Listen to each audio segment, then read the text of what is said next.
గ్రీవెన్సెస్కి రావడం జరుగుతుంది. అందులో భాగంగా ఈరోజు నేను పార్టీ ఆఫీస్లో ఈరోజు గ్రీవెన్సెస్ తీసుకోవడానికి నేను ఇక్కడ కూర్చుంటే ఈరోజు నాకు వచ్చిన అర్జీస్లో 80% భూమి తగాదాలు.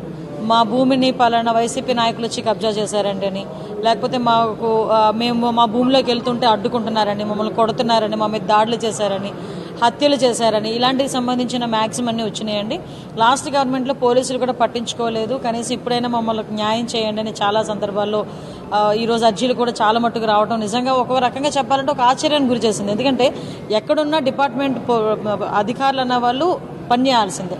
అటువంటిది లాస్ట్ వైసీపీ గవర్నమెంట్లో చాలామంది వాళ్ళకి వైసీపీ నాయకులకు అనుగుణంగా పనిచేయడానికి ఇంచుమించుగా చెప్పాలంటే వాళ్ళ తాలూకా అధికారాన్ని కూడా కోల్పోయిన పరిస్థితి కనిపిస్తున్నాం మనం. అటువంటి సిచ్యువేషన్ నుంచి ఈరోజు ఎక్కడైనా చంద్రబాబు నాయుడు గారి హయాంలో, ఎన్డీఏ హయాంలో న్యాయం జరుగుతుందని ఒకే ఒక నమ్మకంతో చాలా దూర ప్రాంతాల నుంచి, కడప నుంచి, అనంతపురం నుంచి, ఈరోజు కడప నుంచే సుమారుగా పులివెందుల కాన్స్టిట్యున్సీ నుంచి దగ్గర ఒక 4 అర్జీలు వచ్చినాయి, 4 నుంచి 5 అర్జీలు వచ్చినాయి. అక్కడ కూడా వైసీపీ నాయకులు మమ్మల్ని దౌర్జన్యం చేస్తున్నారు, వైసీపీ నాయకులు మా భూమి మీదకి వస్తున్నారని చెప్పేసి అక్కడ కూడా రావడం జరిగింది. ఇవన్నీ అన్నింటినీ కూడా కన్సల్ట్ ఎస్పీస్ అందరికీ కూడా పంపించడం జరిగింది. దీని మీద ఇమీడియట్గా ఎంక్వైరీ చేసి ఆ బాధితులందరికీ కూడా న్యాయం చేసే క్రమంలో మేము ముందుంటామని మీ అందరికీ కూడా తెలియజేసుకుంటున్నాం. జగన్ హైకోర్టులో పిటిషన్ వేశారు, 900 మంది భద్రత నాకు కావాలి, ప్రాణహాని ఉంది, 980 మంది ఎంతమంది, 900 మంది అంటే చిన్న గ్రామంలో ఓటర్ల సంఖ్య నాకు తెలిసి ఒక గ్రామ పంచాయతీకి సంబంధించిన ఓటర్ల సంఖ్య అంటే ఒక గ్రామ పంచాయతీ అంతా సెక్యూరిటీ జగన్మోహన్ రెడ్డి అడుగుతున్నాడు అంటే ఒకసారి మనం కూడా ఆలోచన చేసుకోవాలి.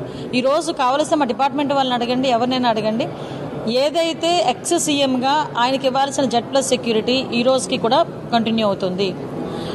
సీఎంగా ఆయనకున్న సీఎం ఇంతకు ముందు ఆయన సీఎంగా ఎంజాయ్ చేసిన భద్రతను కల్పించమని ఇప్పుడు అడుగుతున్నాడు.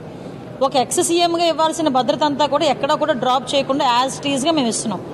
అటువంటిప్పుడు సీఎంగా ఉన్న భద్రత ఈయన అడిగితే ఎలా ఇస్తారండి ఎవరైనా? ఎక్కడ కూడా ఏమి వైలేట్ చేయట్లేదు.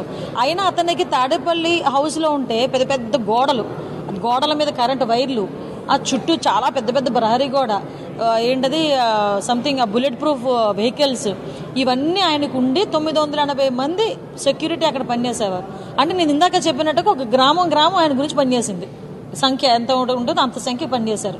అంటే నేనేమంటానంటే ఈరోజు మీరు వేసుకోవడంలో తప్పులేదు, కానీ బురద చల్లకండి, గవర్నమెంట్ మీద బురద చల్లకండి. మీరు